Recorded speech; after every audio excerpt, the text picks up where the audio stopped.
Nasib Slamet Riyadi bocah 7 tahun di Grobogan rawat ibu ODGJ, kini bisa sekolah. Viral di media sosial, kisah seorang anak dari Desa Pilangpayung, Kecamatan Toroh, Kabupaten Grobogan, bernama Slamet Riyadi 7 tinggal bersama ibu yang mengalami gangguan jiwa ODGJ.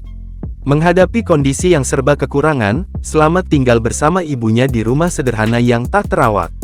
Untuk kebutuhan hidup sehari-hari, Slamet menumpang hidup pada Sri, 45 kakak ibunya. Ironisnya, selama ini Slamet belum pernah merasakan pendidikan yang layak, seperti anak-anak lainnya. Setelah video mengenai kehidupan Slamet menyebar luas, perhatian masyarakat terhadap nasibnya semakin meningkat. Salah satu yang merespons adalah Kapolres Grobogan, Ike Yulianto Wicaksono.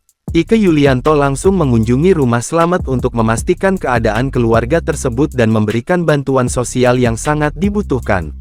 Rasa haru terlihat jelas dari mimik wajah Kapolres Grobogan yang menyaksikan ketegaran Slamet Riyadi, yang terpaksa menjadi dewasa lebih cepat karena kondisi ibunya yang menderita gangguan jiwa. Setelah memastikan kondisi keluarga tersebut, pihak kepolisian langsung memberikan bantuan kepada keluarga Slamet. Penyerahan bantuan sosial dipimpin langsung oleh Kapolres Grobogan, didampingi sejumlah pejabat utama Polres Grobogan, Forkopimkam Toroh, dan Kepala Desa Pilangpayung.